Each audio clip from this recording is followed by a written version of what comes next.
Hi everyone. आज के video में देखेंगे होम साइंस पेपर 2 का टॉप 30 मोस्ट इम्पोर्टेंट क्वेश्चन जो बिहार स्टेट 2024 और बीपीएससी 3.0 के लिए काफ़ी ज़्यादा इम्पोर्टेंट है। तो चलिए शुरू करते हैं आज का पहला क्वेश्चन। लेकिन उससे पहले आपको बता दें, अगर आप बिहार स्टेट को फर्स्ट अटेम्प्ट में या बीपीएससी 3.0 को क्वालिफाई करना चाहते हैं तो आप लोग के लिए 10 प्रैक्टिस सेट साथ में एनसीईआरटी मोस्ट इम्पोर्टेंट एमसीक्यू दिया जाएगा, जिससे आप फर्स्ट अटेम्प्ट में अपना पेपर क्वालिफाई कर सकते हैं सिर्फ 151 रुपीज़ के अंदर। अगर आप इसका टॉपिक वाइज थ्योरी लेना चाहते हो, ऑल स्टेट का प्रीवियस ईयर क्वेश्चन वो भी मिलेगा सिर्फ आपको 151 में। लेने के लिए आप मुझे इस नंबर पे व्हाट्सअप कर सकते हैं।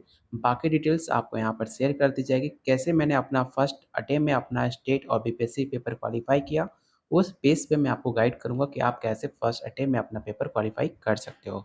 तो चलिए शुरू करते हैं आज का पहला क्वेश्चन।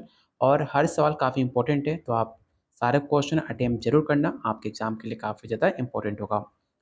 पहला क्वेश्चन है, हेपेटाइटिस किसके द्वारा फैलता है? मोस्ट इंपॉर्टेंट क्वेश्चन है, इसे याद रखना। पहला ऑप्शन है विषाणु, ऑप्शन बी है बैक्टीरिया, ऑप्शन सी है फफूंद या ऑप्शन डी है शैवाल। तो इसका जो राइट आंसर होगा ऑप्शन ए हो जाएगा, वायरस।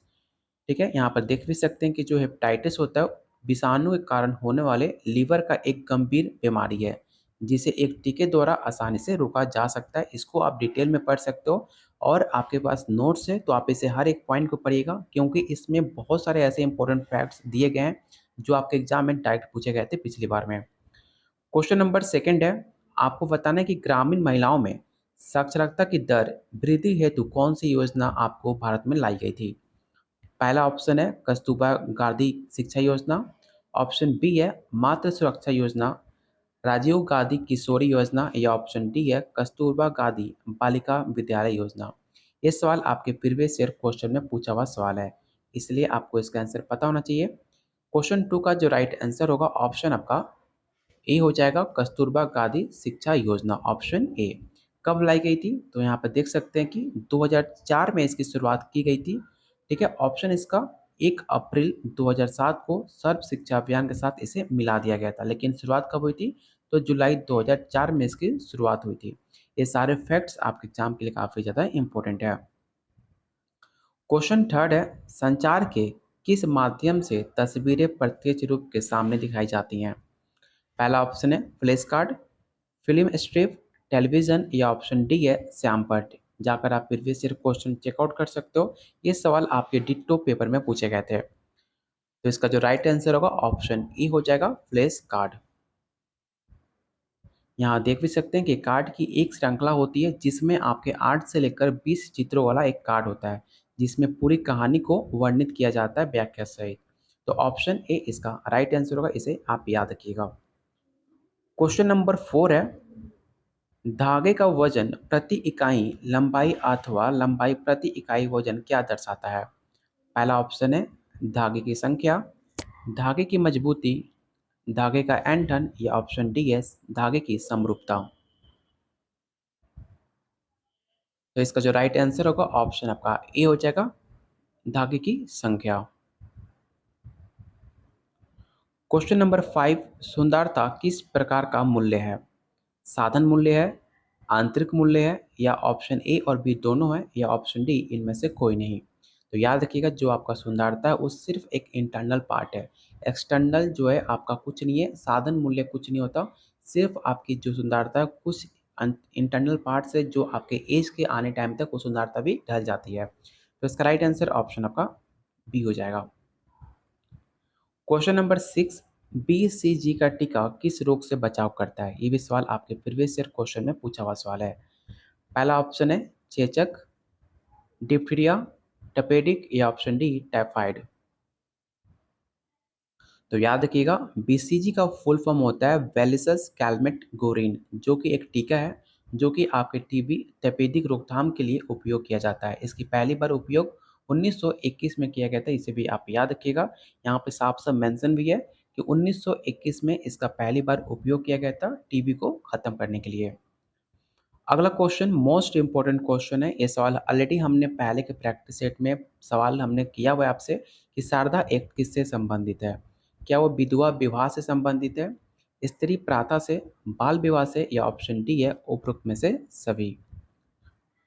तो याद रखना, शारदा एक्ट आपके बाल विवाह से संबंधित है, जो 21 पहले की उम्र में 14 वर्ष में लोग को शादी कर दी जाती थी, जो कि उसको बाद में चेंज करके 18 साल किया गया। ठीक है, लेकिन अभी जो करंट में आपकी लड़कियों का एज है वो है 18 और लड़कों का एज शायद 21 है। ठीक है, ऑप्शन इसका सी राइट आंसर होगा।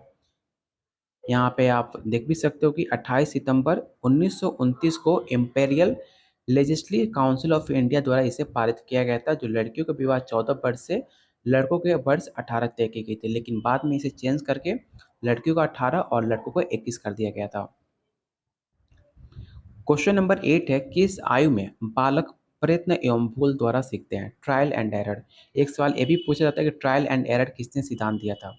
अगर आपने सीडीपी पढ़ा हो या फिर आपने आर्ट्स ऑफ टीचिंग में अगर आपने क्लास किया होगा, तो मैंने कई बार आपको बता चुका हूँ कि ट्रायल एंड एरर का सिद्धांत आपके थॉर्नडाइक ने दिया था। इसे याद रखिएगा, थॉर्नडाइक ने आपको प्रयत्न और भूल का सिद्धांत दिया था, जिसे आप ट्रायल एंड एरर के नाम से जानते हैं। ठीक है, 21 एज में होता है, तो आपके 0 से लेकर 2 वर्ष के बीच में माना जाता है। ऑप्शन ए इसका राइट आंसर होगा। यहाँ पे डेट याद रखिएगा, 1898 में इसका प्रतिपादन किया गया था ट्रायल एंड एरर का।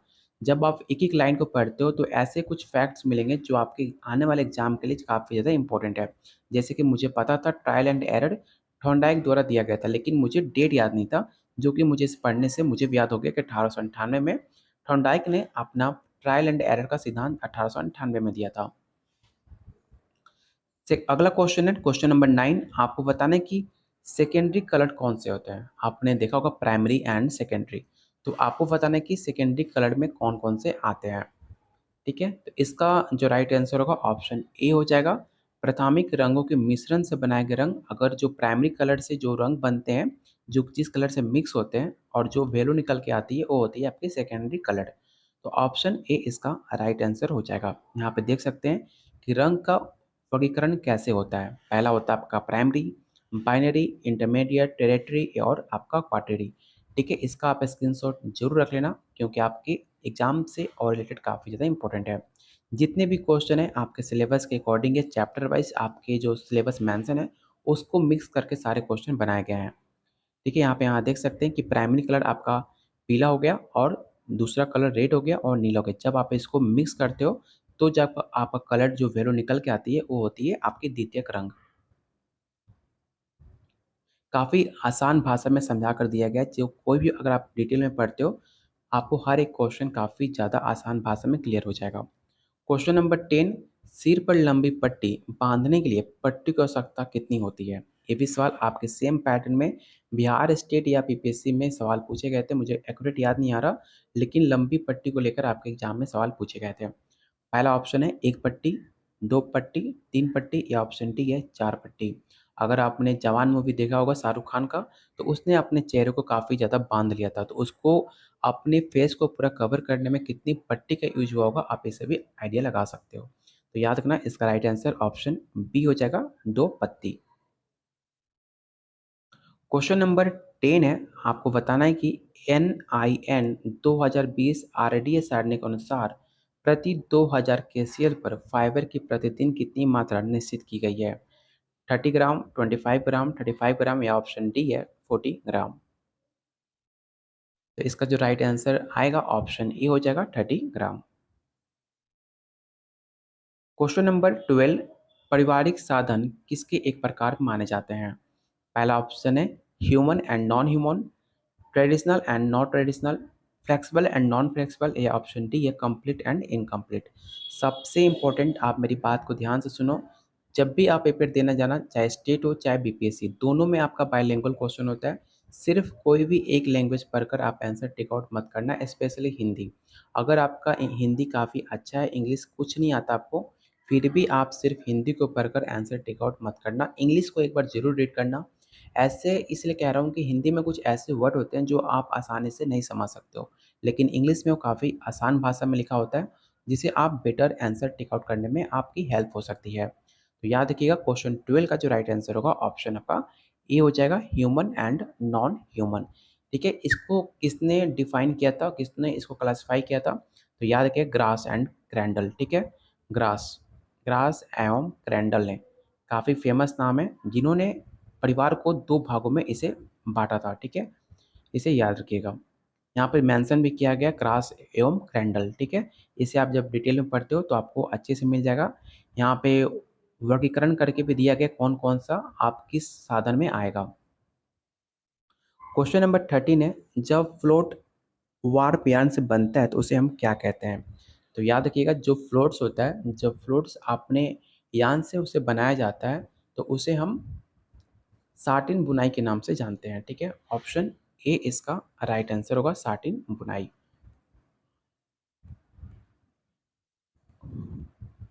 Question number 14 most important question है, क्योंकि सवाल ऑलरेडी आपके प्रीवियस ईयर क्वेश्चन में पूछा जा चुका है। आपको बताना है कि शिशु मृत्यु दर की गणना कब की जाती है। एक बात याद रखना, चाहे आपका शिशु मृत्यु दर हो, चाहे आपकी जनसंख्या की पॉपुलेशन जाननी हो, कुछ भी आपको जनगणना करना हो, सब कुछ जनगणना होता है 1000 पे। अगर 1000 को हम एक बेसिक नंबर लेते हैं, जिससे जिससे हम माप सकते हैं जनसंख्या, चाहे कोई भी जनगणना हो, चाहे आपकी मृत्यु दर हो, चाहे आपकी जनसंख्या हो, चाहे आपकी बच्चे की जनसंख्या, चाहे मुस्लिम, हिंदू सबकी जनसंख्या, हम एक बेसिक नंबर होता है 1000, इसी पे हम जनगणना करते हैं। तो इसका राइट आंसर ऑप्शन आपका बी हो जाएगा। ग्रामीण स्वास्थ्य योजना का शुभारंभ किस वर्ष किया गया था? इसे जरूर रट्टा मार लेना, याद रखना। जो रूरल हेल्थ मिशन है, इसकी सबसे पहले शुरुआत कब की गई थी? तो आप इसे याद रखिएगा, सबसे पहले शुरुआत इसको 1977 में की गई थी। ऑप्शन सी इसका राइट आंसर होगा, 1977। उज्ज्वल योजना कब शुरुआत की गई? इसे क्वेश्चन को जरूर याद रखना, क्योंकि इलेक्शन टाइम में फिर से मोदी योजना, उज्ज्वल योजना शुरुआत की गई थी। इसकी शुरुआत कब की गई थी? 4 दिसंबर 2007 या 4 दिसंबर 2005 या 4 दिसंबर 2005, ठीक है? तो इसका राइट आंसर क्या होगा? चलो और ऑप्शन देख लेते हैं, सी और डी। सी ऑप्शन है 12 दिसंबर 2008 और 12 दिसंबर 2006। तो याद रखिएगा, इसका जो राइट आंसर होगा 1 मई 2016 को इसकी शुरुआत की गई थी, ठीक है? यहाँ पर ऑप्शन में शायद दिया नहीं गया है, यहाँ पर देख सकते हैं कि 1 मई 2016 में पेट्रोलियम और नेचुरल गैस मंत्रालय द्वारा प्रधानमंत्री योजना, इसकी शुरुआत की गई थी 1 मई 2016। इस डेट को आप याद रखिएगा, काफ़ी ज़्यादा इंपॉर्टेंट है। परिस्थितिक विश्लेषण किस अध्ययन विधि के अंतर्गत आता है? पहला ऑप्शन है चरित्र लेखन विधि, अनौपचारिक और नियंत्रित निरीक्षण विधि, आत्मचरित लेखन विधि, या ऑप्शन डी उपरोक्त में से कोई नहीं। तो इसका जो राइट आंसर होगा ऑप्शन बी हो जाएगा, informal and control observation method, option B. अच्छा, अल्पना कहाँ से है? काफ़ी मोस्ट इंपॉर्टेंट क्वेश्चन है, याद रखना। इससे आपके पेपर में सवाल पूछे गए थे कि अल्पना कहाँ से है। तो याद रखना, अल्पना एक रंगोली है जो कि आपके बंगाल में काफ़ी ज़्यादा फेमस है। बिहार में कौन सी रंगोली फेमस है, आप मुझे कमेंट बॉक्स में बता सकते हो कि बिहार में कौन सी रंगोली सबसे ज़्यादा फेमस है, ठीक है? आपको कमेंट बॉक्स में शेयर करना है। क्वेश्चन नंबर 19 है, निम्नलिखित में कौन सा स्त्री प्रजनन अंगों में नहीं आता है? मतलब ऐसा कौन सा प्रजनन है जो कि स्त्री के अंगों में देखने को नहीं मिलता? पहला ऑप्शन है वास डिफरेंस, डिम ग्रंथियां, गर्भाशय, या ऑप्शन डी है फैलोपियन ट्यूब।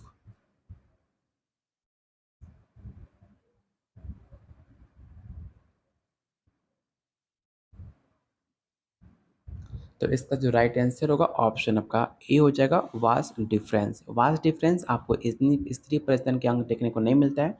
ऑप्शन ए इसका राइट आंसर होगा। आप इसका स्क्रीनशॉट ले सकते हो कि कौन सा प्रजनन अंग किसके अंदर, पुरुष के अंदर मिलता है, कौन से आपके स्त्री में मिलता है। आप इसका स्क्रीनशॉट जरूर रख लेना, आपके एग्जाम में काफ़ी ज़्यादा हेल्प मिलेगा। चलते हैं क्वेश्चन नंबर 20 पे। अभी और हमें 10 क्वेश्चन करने हैं जो कि आपके एग्जाम के लिए काफ़ी इंपॉर्टेंट है। तो वीडियो में बने रहना, और उम्मीद करता हूँ आपको वीडियो पसंद आ रही होगी। तो प्लीज़ जिन्होंने अभी तक वीडियो को लाइक नहीं किया है, तो वीडियो को लाइक आप जरूर करना, क्योंकि एक लाइक हमें काफ़ी मोटिवेट करेगा आप लोग के लिए डेली ऐसी बेहतरीन क्वेश्चन लाने के लिए।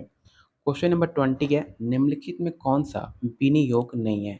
मतलब कौन सा एक इन्वेस्टमेंट नहीं है? पहला ऑप्शन है life insurance, short term investment, बटुआ, या ऑप्शन डी है लॉन्ग टर्म इन्वेस्टमेंट।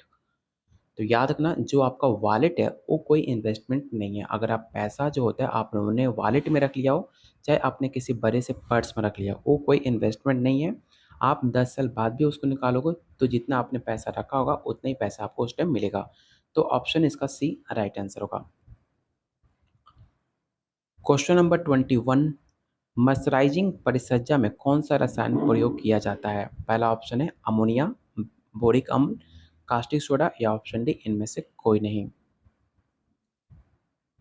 तो इसका जो राइट आंसर होगा ऑप्शन सी हो जाएगा, कास्टिंग सोडा।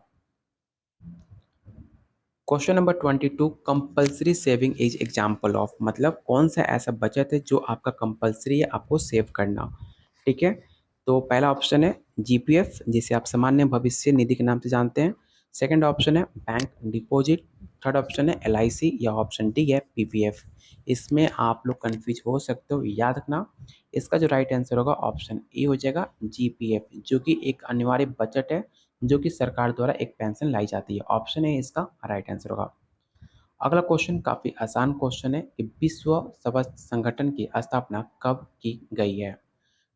पहला ऑप्शन है 1940, 1945, 1942 या ऑप्शन डी है 1954। तो याद रखना डब्ल्यूएचओ की स्थापना 1945 में हुई थी। इसका मुख्यालय कहाँ पर है? तो इसका मुख्यालय आपको स्विट्जरलैंड के जिनेवा में देखने को मिलता है। ठीक है, इसे याद रखना, ऑप्शन बी इसका राइट आंसर होगा। क्वेश्चन नंबर 24, आपको बताना है कि निकिल एवं डर्सी के अनुसार मानवीय साधन क्या है? ये सवाल ऑलरेडी आपके प्रीवियस ईयर क्वेश्चन में पूछा जा चुका है। बात की जाए निकिल और डार्सी के अनुसार ह्यूमन रिसोर्सेज किसे कहते हैं? तो याद रखिएगा स्किल, नॉलेज एंड एनर्जी को, option B. Question number 25, dash बच्चे के शारीरिक, मानसिक, सामाजिक और नैतिक गुणों का विकसित करता है? पहला ऑप्शन है खेल, खाना, चिल्लाना या ऑप्शन डी है अनुपूरक लेना। तो इसका जो राइट आंसर होगा ऑप्शन आपका ए हो जाएगा प्ले। जब आप गेम खेलते हो तो आपके अंदर physical, mental and social moral quality अपने आप डेवलप हो जाता है। इसलिए इसका जो राइट आंसर होगा ऑप्शन ए हो जाएगा। इसलिए कहा जाता है कि बच्चे को गेम खेलने के लिए, मोबाइल वाला गेम नहीं, फिजिकल गेम खेलने के लिए कहा जाता है। आजकल बच्चे मोबाइल पर गेम खेल लेते हैं जो कि आपकी हेल्थ के लिए भी काफ़ी ज़्यादा हानिकारक है। क्वेश्चन नंबर 26, आपको बताना है कि व्यक्तिगत संपर्क, पारस्परिक सद्भाव एवं मैत्री बढ़ाने की दृष्टि से कौन सी विधियत अत्यंत लाभकारी है? तो पहला ऑप्शन है व्यक्तिगत ऑफिशियल कॉल्स, ऑप्शन बी है फॉर्म और घर का भेंट विधि एवं परिणाम प्रदर्शन या ऑप्शन डी है ग्रुप डिस्कशन। आपको बताना है इसका राइट आंसर क्या होगा। तो इसका जो राइट आंसर होगा ऑप्शन बी हो जाएगा, farm and home visit, option B. यहाँ पे देख भी सकते हैं, आपको यहाँ पर अच्छे से डिफाइन करके दिया भी गया है।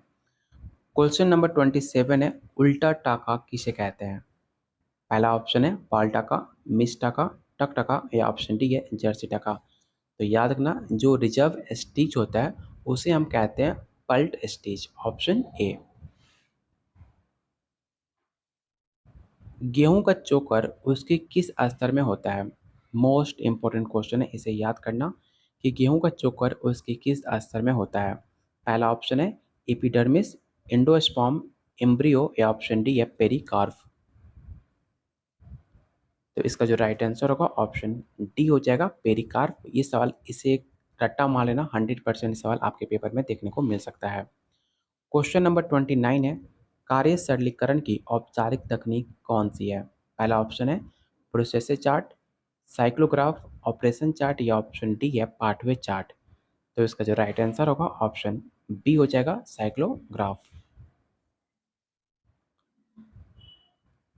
क्वेश्चन नंबर 30 और आज का लास्ट क्वेश्चन, आपको बताना है कि निम्न विषयों में कौन सा निंदकारी विष है?